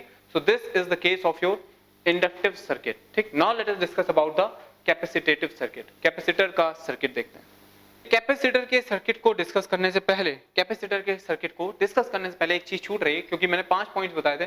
सबसे पहले हम करंट निकालते थे, ठीक है, सर्किट करंट, दूसरा करंट हो गया, फिर कंपेयर करते थे, ये ग्राफ बनाते थे, तीसरा फेजर, चौथा, पांचवी चीज छूट रही है पावर। हम पावर भी डिस्कस करते हैं कि पावर लॉस क्या होगा, ठीक। तो स्टूडेंट्स, करंट आपके पास है, ठीक है, आपके पास करंट है, आपके पास अप्लाइड ईएमएफ है across the inductor, so you can find your power loss across the inductor. तो पावर लॉस भी आप फाइंड आउट कर सकते हो। सारी चीजें नोट करो जल्दी से, उसके बाद पावर लॉस फाइंड आउट करो, ठीक है। अब देखो पावर लॉस कितना आ रहा है, वो इंस्टेंटेनियस पावर लॉस आप निकालोगे, ठीक है, वो टाइम पे डिपेंड करेगा। फिर आपको एवरेज पावर लॉस निकालना है इन वन कंप्लीट साइकिल और इन हाफ साइकिल, ठीक है। सो एवरेज पावर लॉस जब आप निकालोगे तो हाफ साइकिल में आप देखोगे कि भाई कुछ पावर लॉस हो रहा है, लेकिन कंप्लीट साइकिल के लिए पावर लॉस हमें देखना है average. We have to find the average power loss in the complete cycle, ठीक। जो पिछली बार रेजिस्टेंस के केस में हमने कंप्लीट साइकिल में पावर लॉस देखा था, ठीक है, आप कंप्लीट साइकिल में भी निकाल सकते हो वहां पावर लॉस, 0 से 2 पाई कर देना लिमिट, ठीक है। एवरेज पावर लॉस वो फिक्स वैल्यू आएगी, वो वही वैल्यू आएगी जो वहां पे आ रही थी, that is V0 I0 by 2। लेकिन इस केस में जब आप एवरेज पावर लॉस निकालोगे इंडक्टर के across, that will B 0। Try it by yourself, in a complete cycle the average power loss will be 0। Try it. Okay, so now let us find the average power loss across this inductor. Okay, so आपके पास जो EMF apply किया था आपने, this is E0 sin omega t, और जो आपके पास current I थी, this I is equals to what? minus I0, let it to be minus I0 cos omega t। ये करंट आई थी हमारे पास, जिसको हमने ट्रांसफॉर्म किया था sin omega t minus pi by 2 में। Okay, so where this I0 is simply what? This I0 is simply E0 by XL, okay, or we can say E0 by omega L, where this XL or omega L is the inductive reactance of the circuit। E0 by omega L, ये तो बात की चीज है। पहले हमें average power निकालनी है, ठीक है, पहले हम पावर निकालेंगे। So power is simply VI, clear, और we can say EI in this case. So ये आपकी इंस्टेंटेनियस पावर हो जाएगी, क्लियर। जो आपने EMF अप्लाई किया है across the inductor, this is E0 sin omega t, clear, into जो करंट है that is minus I0 cos omega t, clear. So this will be minus of E0 I0 sin omega t into cos omega t। 2 से into 2 से divide करेंगे, सो this will B 1/2 into sin 2 omega t, okay. और sin 2 omega t का जब आप, ये तो आपकी इंस्टेंटेनियस पावर आ गई, this is your power that is instantaneous, ठीक है। लेकिन जब आप एवरेज पावर निकालोगे इस एक्सप्रेशन से, तो एवरेज पावर जो है स्टूडेंट्स, ये कंप्लीट टाइम पीरियड में 0 आएगी, हाफ टाइम पीरियड में भी पावर 0 आएगी, क्लियर। हाफ टाइम पीरियड में भी पावर 0 आएगी। जो ईएमएफ का टाइम पीरियड है that is 2 pi by omega, half period इसका पाई बाय ओमेगा हो जाएगा, क्लियर। और इसका जो टोटल पीरियड है ये पाई बाय ओमेगा है, ठीक है। आप यहां से सिंपल मैथमेटिक्स से भी चेक कर सकते हो, इंटीग्रेट करके भी निकाल सकते हो एवरेज पावर जैसे हम निकालते हैं। सो वहां से आप जब एवरेज पावर निकालोगे students, the average power that will be simply 0 in this case. अच्छा, ऐसा क्यों हुआ कि एवरेज पावर लॉस 0 हो गई? क्यों 0 हो गई? क्योंकि स्टूडेंट्स इस केस में जो इंडक्टर वाला केस है, भाई ये इंडक्टर हमारा लगा हुआ है, यहाँ पे आपने एक AC सोर्स लगा दिया, ठीक है, तो क्या कोई पावर लॉस होगा यहाँ पे? क्योंकि रेजिस्टेंस तो है ही नहीं, क्या कोई हीट लॉस होगी? नहीं होगी। पावर लॉस जो है वो नहीं होगी, लेकिन पावर यहाँ पे स्टोर हो जाएगी। क्लियर? यहाँ पावर लॉस तो नहीं हो रही, लेकिन यहाँ पे पावर स्टोर हो जाएगी in the form of magnetic fields, in the form of magnetic fields, in the form of magnetic energy. यहाँ पे पावर स्टोर हो जाएगी पॉजिटिव हाफ साइकिल में। ठीक, अगर हम बात करें कि यहाँ पे हो क्या रहा होगा, तो पहली हाफ साइकिल में देखिए, this is your EMF applied, ठीक, ये आपका ईएमएफ अप्लाई है, ठीक, तो यहाँ पे क्या होगा, जैसे जैसे आपका ईएमएफ इंक्रीज होगा वैसे वैसे आपकी जो इंड्यूस्ड करंट है, वैसे वैसे आपकी इंड्यूस्ड करंट जो है वो डेवलप होने लगेगी। यहां से आपकी डेवलपमेंट स्टार्ट हुआ करंट का, और वो करंट इस तरह से आपकी, इस तरह से वो करंट चलेगी, ठीक है। So this is the things, this is the thing that occurs. तो यहां पे क्या होगा कि भाई पहले पावर जो है ये आपके इस इंडक्टर में स्टोर हो जाएगी, समझ पा रहे, क्योंकि करंट का इंक्रीमेंट हो रहा है, करंट आएगी सर्किट में, करंट अपनी मैक्सिमम वैल्यू पे पहुंचेगी, तो पहले पावर जो है ये आपके इंडक्टर में स्टोर होगी। क्लियर? फिर उसके बाद बाकी साइकिल के लिए यहाँ पे पावर जो है ये फिर से आपकी इस सोर्स में जाएगी, फिर से ये सोर्स पावर ट्रांसफर करेगा लेकिन अपोजिट डायरेक्शन में, और फिर से ये जो इंडक्टर है ये सोर्स को पावर वापस दे देगा। मैं फिर से एक बार इसको एक्सप्लेन करता हूं कि यहां से लेके यहां तक ये जो सोर्स है ये इंडक्टर में पावर ट्रांसफर करेगा, ठीक, लेकिन इसके बाद इंडक्टर सोर्स को पावर वापस कर देगा, फिर सोर्स अपोजिट डायरेक्शन में इंडक्टर को पावर देगा। क्लियर? और फिर ये पावर इंडक्टर सोर्स को वापस कर देगा। तो कुछ ऐसा हो रहा है, मतलब कहीं हीट लॉस नहीं हो रही है क्योंकि रेजिस्टेंस ही नहीं है सर्किट में। और जब हीट लॉस नहीं हो रही है तो पावर लॉस क्यों होगी? So the average power loss across the inductor will be zero in this case. This is the thing that you have to keep in mind. Okay, this is very important topic. Now let us discuss some important points about inductive reactance. Inductive reactance के बारे में कुछ important points देखते हैं। Inductive reactance होता क्या है? This is XL and this is the basically the inductive resistance we can say. ये resistance apply करता है current को, ठीक है?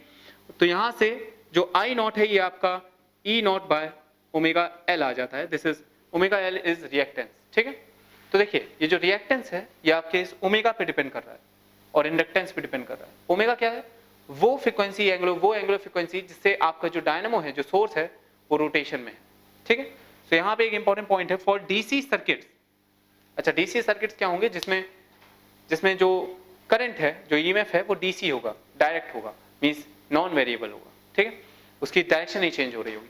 सो इन डीसी सर्किट्स ओमेगा जो है वो जीरो हो जाएगा, डायनामो का जो आपका एंगुलर वेलोसिटी है वो जीरो होगी डीसी सर्किट की। जैसे जैसे आप एंगुलर वेलोसिटी कम करते चले जाएंगे, जो करंट है वो एसी से डीसी की तरफ ट्रांसफर होने लगेगी, ट्रांसफॉर्म होने लगेगी, ठीक है। So omega is equal to 0 will be the angular frequency for DC current, और omega equal to 0 means XL equal to 0 हो जाएगा, मींस रिएक्टेंस 0 हो जाएगा। So the inductor offers zero resistance because XL is resistance, zero resistance to a DC circuit. तो inductor जो है ये एक डीसी सर्किट में जीरो रेजिस्टेंस ऑफर करता है, ठीक है। Now second point, XL depends upon the frequency of the source where this XL is directly proportional to omega, omega is the frequency of the source, frequency of the dynamo, ठीक है। So these are the important points that you have to keep in mind for the inductor circuit, ठीक। Phasor diagram मैंने आपको बता दिया है, graph मैंने आपको बता दिया है। जो चीज आपको ध्यान में रखनी है कि करंट जो है across the inductor will lags behind the EMF across the inductor. Okay, now let us discuss the capacitive circuit now. Chaliye, okay, so now let us do one question based on the inductor circuit. Clear? Inductive circuit, purely inductive circuit.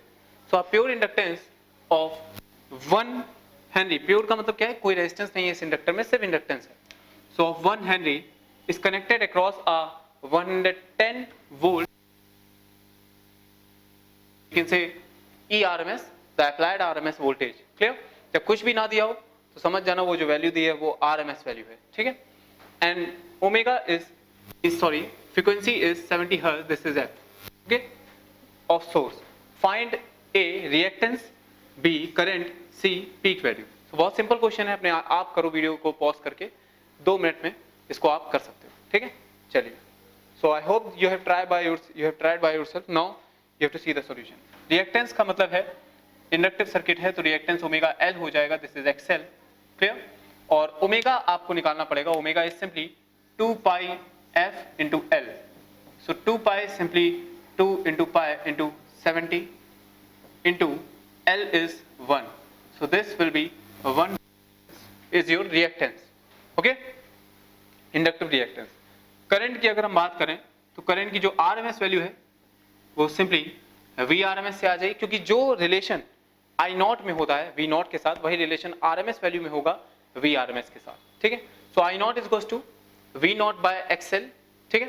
So IRMS is equals to VRMS by XL, okay. VRMS is 110 divided by 140 pi, okay, XL. So this is your IRMS. Now let us find the peak value of current. So IRMS आप निकाल चुके हो and IRMS is simply I naught by root 2. So we can find I naught here, clear. This I naught is equals to IRMS into root 2. So this will be 110 divided by 140 pi into root 2. So this is your I naught. So solve and find the results. Clear? बहुत ही simple और basic question था, इस question में बिल्कुल भी दम नहीं थी, ठीक। अब हम कैपेसिटेटिव सर्किट की बात करते हैं। Okay, so now let us talk about the capacitative circuit, ठीक है। तो ये आपका एक कैपेसिटेटिव सर्किट है जिसमें आप एक एसी सोर्स लगा रहे हैं, क्लियर। एक एसी सोर्स हम अप्लाई कर रहे हैं, this is your AC source, E is equals to E not sine omega T simply, clear. ये आपका एसी सोर्स हो गया, ये कैपेसिटेंस है इस कैपेसिटर का, that is C। General time T में हम देखेंगे अगर इसे, तो जनरल टाइम T में इसमें जो चार्ज होगा that will be plus Q and this will be minus Q at general time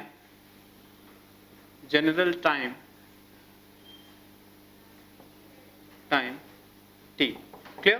तो T टाइम पे हम इसे ऑब्जर्व कर रहे हैं, तो इसमें चार्ज जो है ये प्लस Q और माइनस Q है, और इसमें करंट भी एक होगा जो कि इस डायरेक्शन में होगा। कैपेसिटर की चार्जिंग हो रही है यहाँ पे, तो we can write that I is equals to dq by dt here, okay. पहली चीज किरचॉफ्स लॉ अप्लाई करेंगे, वही है, हमें करंट निकालनी है, फिर करंट के साथ हम इस EMF को ऑब्जर्व करेंगे कि कौन लीड कर रहा है कौन लैग कर रहा है, ठीक है। वहां से चीजें हमें समझ में आ जाएंगी, ठीक है। चलिए देखते हैं। तो स्टूडेंट्स किरचॉफ्स लॉ अप्लाई करते हैं from KVL we have what, this is simply minus Q by C plus this is minus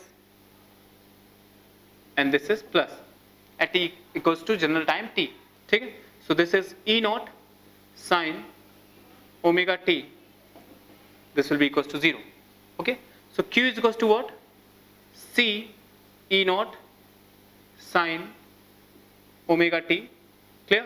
अब हमें करंट चाहिए तो हम इसे डिफरेंशिएट करेंगे, इस एक्सप्रेशन को हम यूज करेंगे, differentiate both side with respect to time. We will have dq by dt on left side and on right side we will have c omega E naught cos omega t, okay.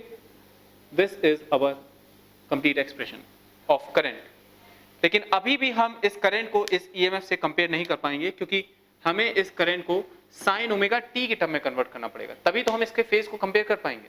तो students from trigonometry we will know we use sine omega T plus pi by 2, we can say sine pi by 2 plus theta, sine pi by 2 plus omega T, this will be equals to what, cos theta cos omega T. So we will use this, cos omega T will be written as sine omega T plus pi by 2, ठीक है। Trigonometry में आपने ये सब पढ़ा है, ठीक है। तो I hope the things are very much clear. Now this is equals to what, C omega into epsilon naught, sorry into E naught into sin omega t plus pi by 2, omega t plus pi by 2, ठीक है। इसका मतलब इसको हम इस तरह से लिखेंगे, this can be written as E naught by 1 by omega c। क्यों 1 by omega c हमने इसे लिखा, क्योंकि भाई E नॉट के नीचे कुछ आना चाहिए जो कि उसके रेजिस्टेंस का काम करेगा। जैसे जब हमने रेजिस्टर सर्किट जब हमने सिर्फ प्योरली रेजिस्टिव सर्किट की बात करी थी तो उस केस में नीचे R आया था, जब हमने इंडक्टिव सर्किट की बात करी तो वहां पे XL आया था, यहाँ पे भी कुछ आना चाहिए, तो हमने इस C ओमेगा C को हमने 1 by ओमेगा C करके लिख लिया है। Now this is our expression sin omega t plus pi by 2 and this can be written as this E naught by XC, where this XC is the capacitative reactance. वहां पे वो resistance के case में resistance होता था जो कि resistance का काम करता था. इंडक्टिव सर्किट में इंडक्टिव रिएक्टेंस होता था जो कि रेजिस्टेंस का काम करता है, दैट इज एक्सएल. यहां पे एक्सएल ओमेगा एल के बराबर है. यहां पे इस केस में यहां पे कैपेसिटेटिव रिएक्टेंस होगा, दैट इज एक्ससी, जिसकी वैल्यू 1 बाय ओमेगा सी होगी, जिसकी वैल्यू 1 बाय ओमेगा सी होगी.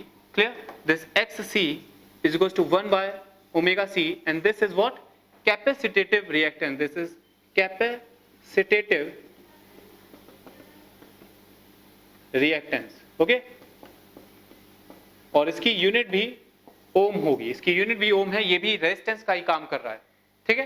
ये भी रेजिस्टेंस का ही काम कर रहा है. So our expression is E naught by XC into sin omega t plus pi by 2. This is the expression of our current. So this is our current, okay, and this is our applied EMF. Now you can compare both.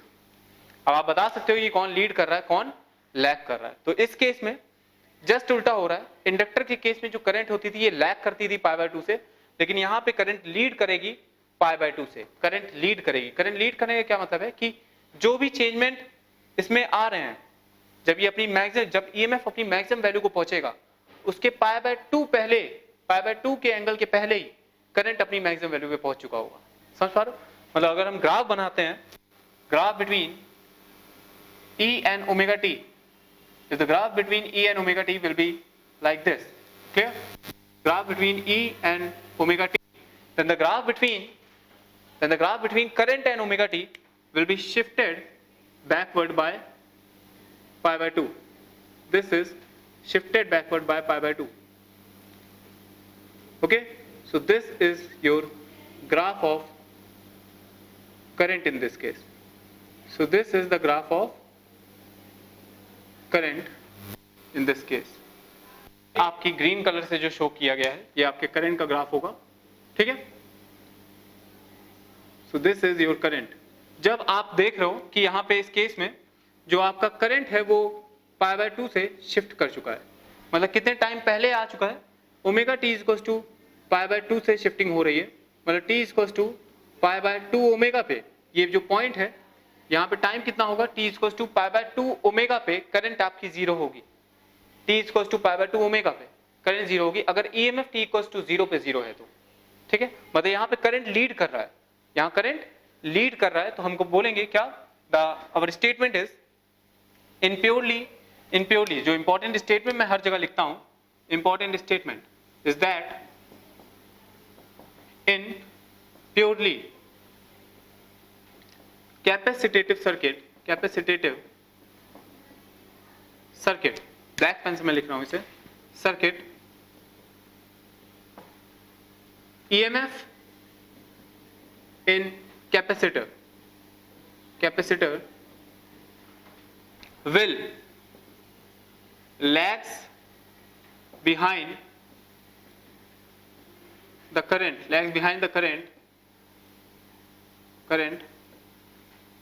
in capacitor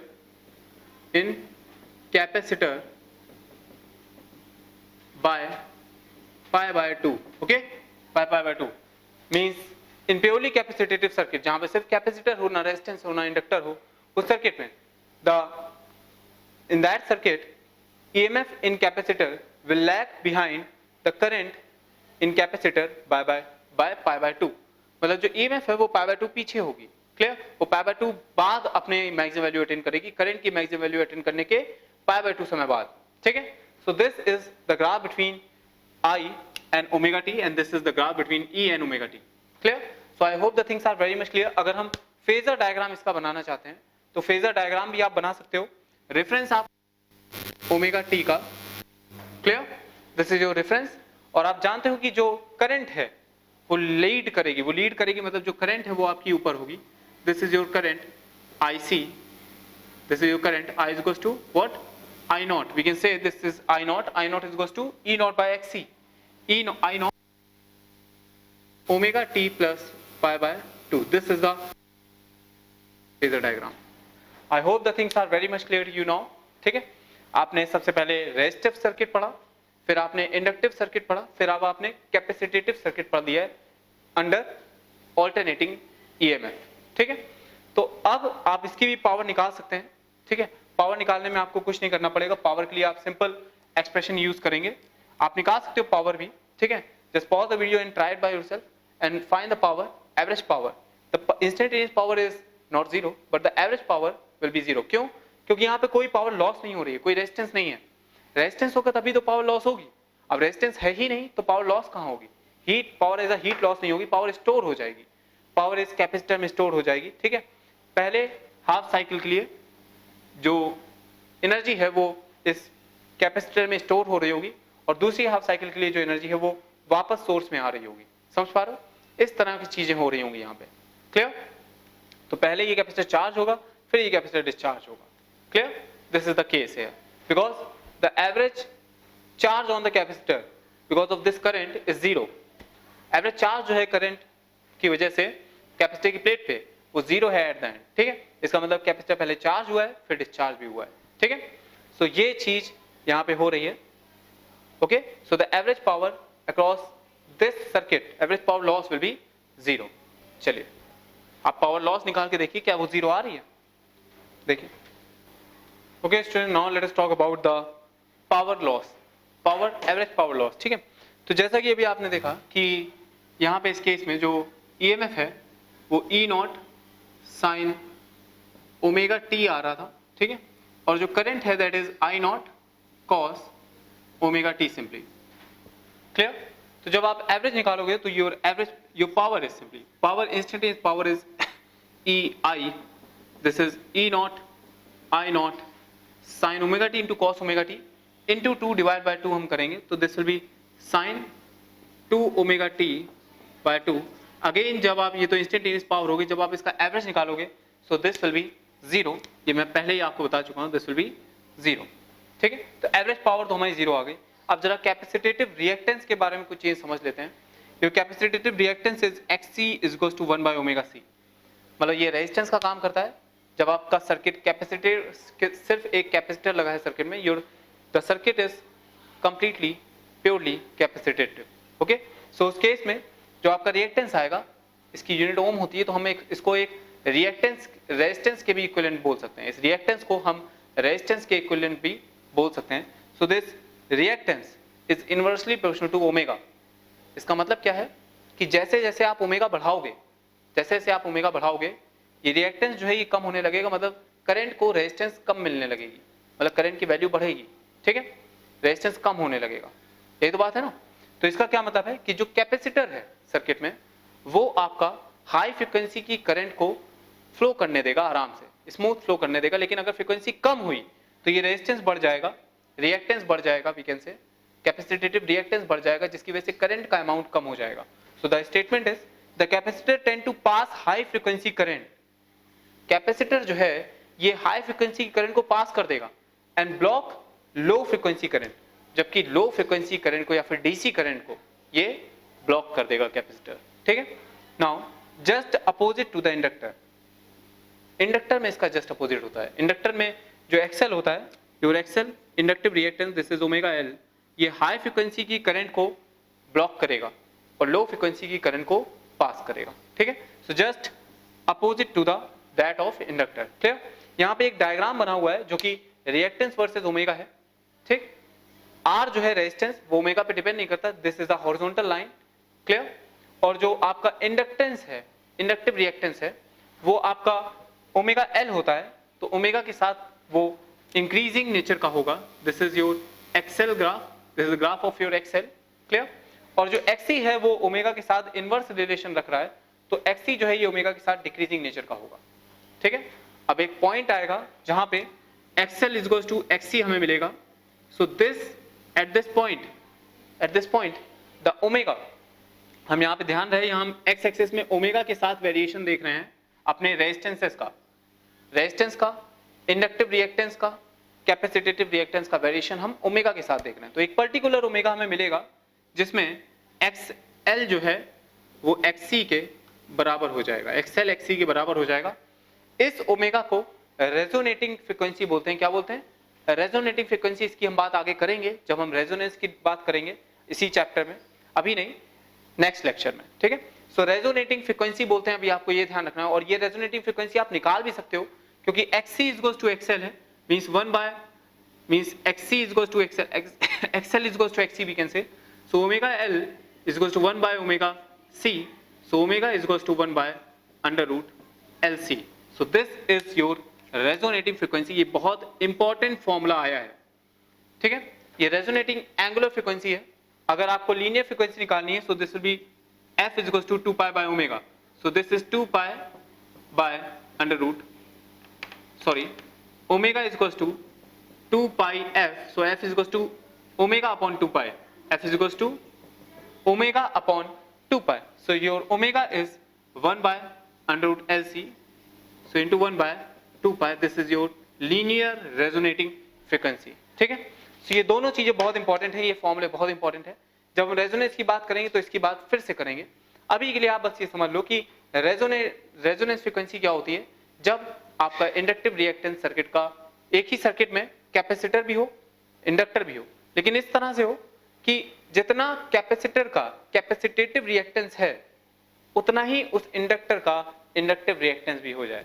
मतलब एक ही circuit में आपका omega L जो है वो omega 1 by omega C के बराबर आ जाए, XL इक्वल टू XC के बराबर आ जाए।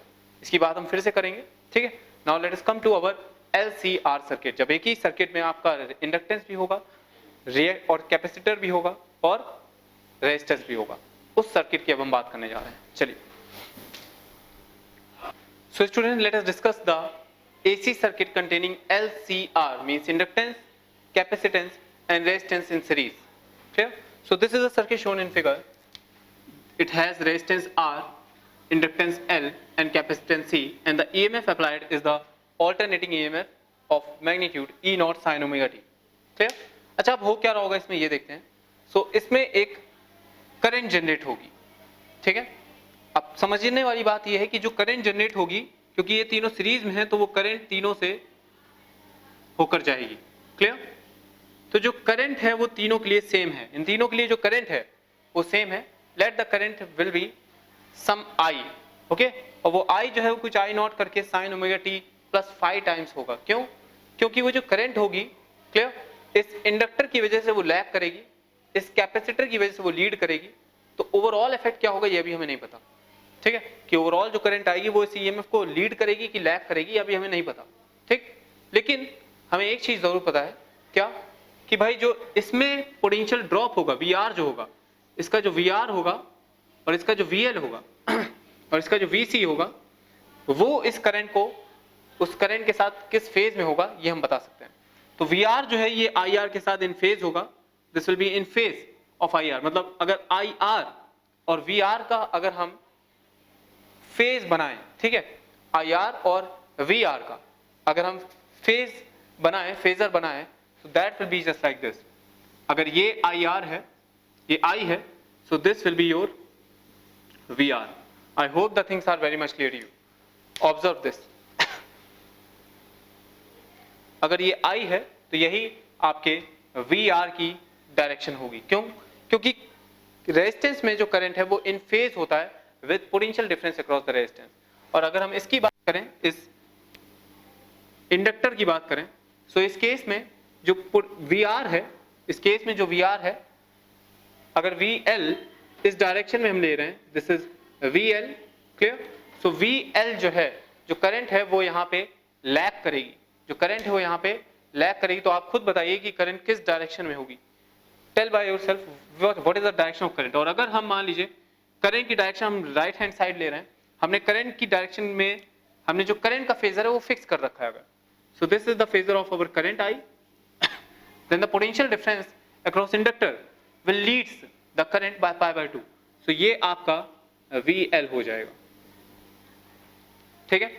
अगर हम बात करें इस कैपेसिटर की सर्किट की, this is the phasor of current.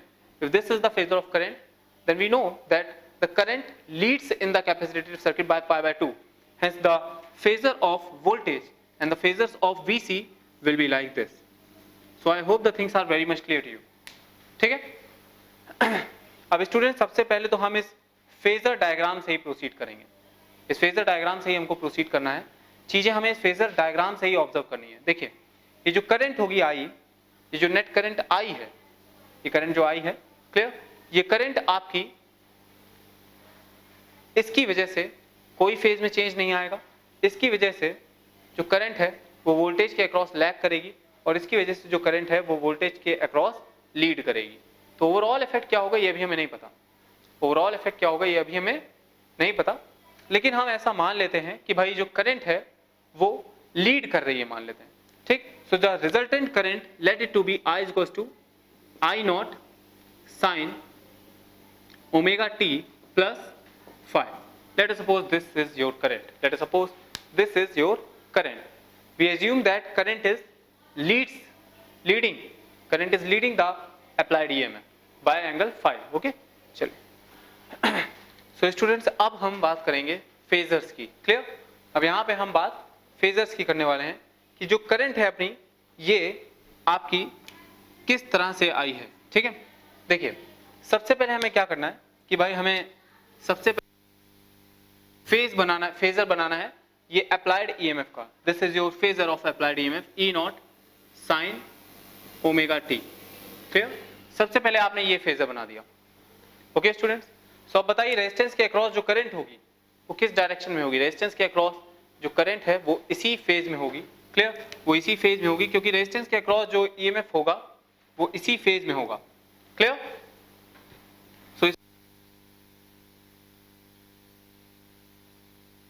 in phase, the current IR will be in phase of this phasor. okay?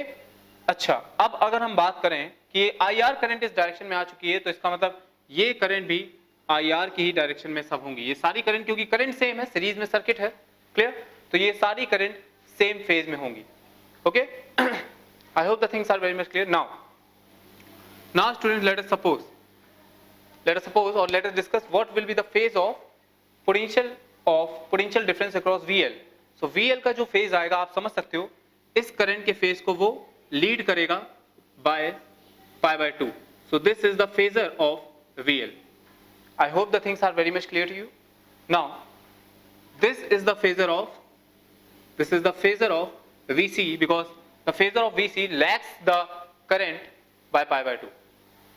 Okay students, I hope the things are very much clear, simple and basics. Okay, अगर हम बात करें कि resistance का phasor किस direction में होगा, resistance का जो फेजर है वो किस डायरेक्शन, रेजिस्टेंस के वोल्टेज का फेजर VR का फेजर किस डायरेक्शन में होगा. So this will be the phasor of VR. This is the phasor of VR. Okay, so इस तरह से हमने सारे फेजर्स यहाँ पे बना लिए हैं. ठीक है, this is the phasor diagram of potential difference across VC, VL, VR. Okay, अगर इसको नीट एंड क्लीन बनाना चाहें तो इस डायरेक्शन में अपना अप्लाइड ईएमएफ है तो इसी डायरेक्शन में VR हो जाएगा और इस डायरेक्शन में VL हो जाएगा और इस डायरेक्शन में VC हो जाएगा. ओके स्टूडेंट्स, क्योंकि हमें पता है कि जो ये VR रिप्रेजेंट क्या कर रहा है कि ये जो फेज है इस VR का वो इस अप्लाइड ईएमएफ के डायरेक्शन में ही है. ठीक है, VL क्या रिप्रेजेंट कर रहा है कि जो फेज होगा VL का वो अप्लाइड ईएमएफ से pi/2 से आगे होगा, और VC क्या रिप्रेजेंट कर रहा है कि जो फेज होगा कैपेसिटर के अक्रॉस पोटेंशियल डिफरेंस का वो pi/2 से लैग करेगा. ठीक है, सो ओवरऑल लैग करेगा कि लीड करेगा, ओवरऑल पोटेंशियल क्या होगा, अब हमें इसकी बात करनी है. तो देखिए स्टूडेंट्स, अगर कैपेसिटेटिव रिएक्टेंस ज्यादा है, अगर सर्किट जो है ये हमारा कैपेसिटेटिव है तो लैग करेगा, ओवरऑल ईएमएफ जो है वो लैग करेगा. अब हम ओवरऑल ईएमएफ कैसे निकालेंगे, ओवरऑल ईएमएफ की यहाँ पे बात करनी है अब हमें. ठीक है, सो देखिए ओवरऑल ईएमएफ के लिए मैं कुछ पॉइंट्स यहाँ पे लिखने जा रहा हूँ. क्या अब हम इस सिस्टम को ऑब्जर्व करने वाले हैं. ठीक है, तो चलिए इस सिस्टम को अब हम ऑब्जर्व करते हैं. क्लियर? और फिर समझते हैं क्या चीजें आ रही हैं. ठीक है, सो देखिए the potential drop E will be equal to what, VR plus VL plus VC. हम ये लिख सकते हैं सीरीज में, applied EMF is equal to potential drop across VR, VL and VC. Okay, so this is very simple and basic thing. Clear? अच्छा student, सो जो VL है, अब हम ये भी लिख सकते हैं कि भाई जो VL है, this VL is, ये जो करंट है, ये जो VL है, ये जो इस करंट से कितने एंगल पे होगा, pi/2 से लीड करेगा. सो this is VL not into sin omega t plus phi plus pi by 2. I hope the things are very much clear. And this VC is VC naught pi by 2 से lead करेगा. ये lead करेगा, ये lag करेगा. So this is sin omega t plus इस I से plus phi minus pi by 2. I hope the things are very much clear. Now this is what? This is simply minus of VC naught sin omega t plus phi, and this is plus of VL naught sin cos omega t plus phi. Okay, so you can change it, cos omega t plus phi, and this can be written as minus of VC naught minus of VC naught cos omega t plus phi. Okay students, आप खुद करके देखिए, minus यहाँ से बाहर निकाल लीजिएगा. This will be pi by 2 minus omega t minus phi. Okay, so this will be minus VC naught into cos omega t plus phi. Clear? Sin pi by 2 minus theta का formula बनेगा. So this is VL and this is VC. Clear? Now VR, let us talk about VR. VR is what? VR is simply VR naught into sin omega t plus phi. VR is simply VR naught plus sin VR naught into in phase VR naught into sin omega t plus phi. अभी जो net current है ये इस phase में है. अब आप यहां से एक्सप्रेशन, इस एक्सप्रेशन से आप लिख सकते हो क्या? You can write from this expression that E naught sin omega t will be equals to what? VR, that is VL naught cos omega t plus phi, V naught cos omega t plus phi, VL naught cos omega t plus phi. सबसे पहले हमें VR लिखना है. So VR की value रख दो और एक एक्सप्रेशन लिखो. पहले आप खुद से करो, एक एक्सप्रेशन लिखो, ठीक है? Then I will tell you what we are going to do. Okay? Okay students. Now let us discuss what we are going to do. We will write this E is equals to VR plus VL plus VC. ठीक है? तो E की जगह E naught sin omega t रख दिया.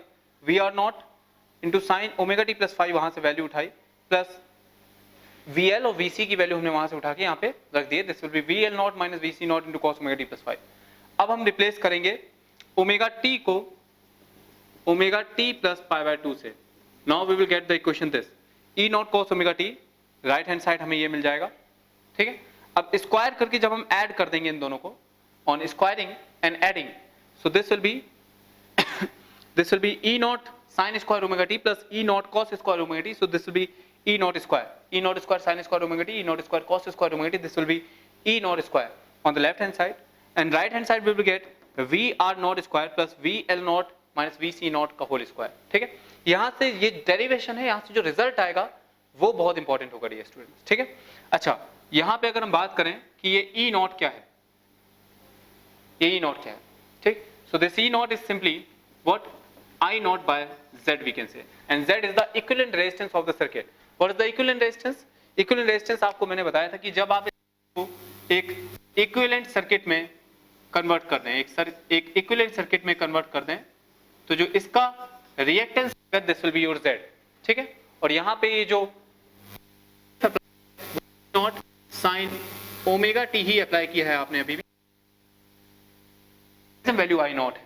ठीक है, so this E naught is equals to I naught by Z, where this Z is known as what?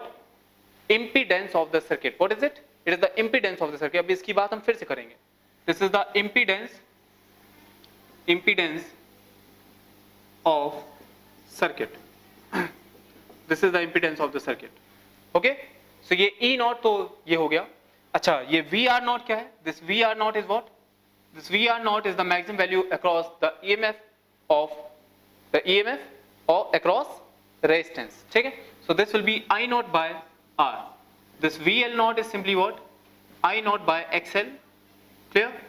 And this VC naught is equals to I naught by XC.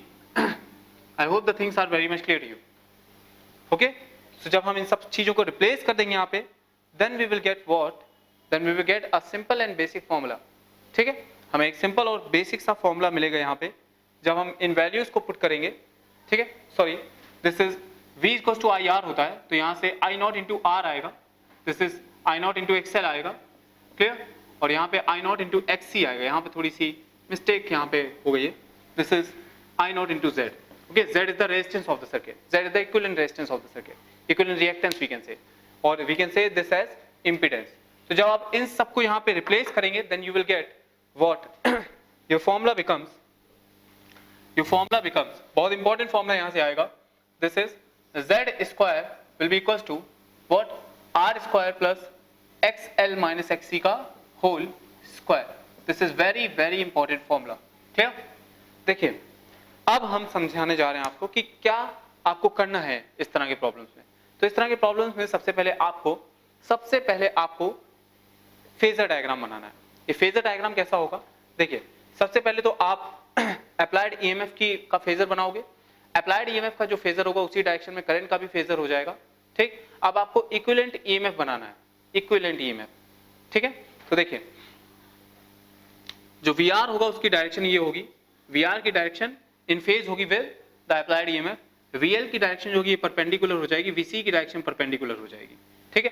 But V L जो है ये current को lead करेगा और VC जो है वो current को लैग करेगा, वीएल करंट को लीड करेगा, वीसी करंट को लैग करेगा। अब स्टूडेंट्स हम बनाने जा रहे हैं phasor diagram about of this impedance, this resistance and reactance, clear. अब दूसरा फेजर डायग्राम हम बनाने जा रहे हैं, ठीक। तो ये फेजर डायग्राम आपका इंपॉर्टेंट होगा, ये तो डेरिवेशन था जिससे आपका ये रिलेशन आया है, ठीक। अब ये रिलेशन देखते हैं हम क्या फेजर डायग्राम से भी निकाल सकते हैं। अगर ये रिलेशन फेजर डायग्राम से निकाल सकते होंगे तो हमें इन सब चीजों की कोई जरूरत नहीं है, ठीक है, हमें इन सब चीजों की कोई भी जरूरत नहीं है और बिल्कुल निकाल सकते हैं।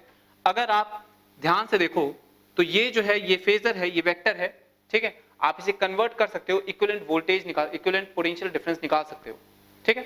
जो आपका इक्विवेलेंट पोटेंशियल डिफरेंस आएगा वो क्या हो जाएगा, this will be your VL minus VC and this is your VR, clear।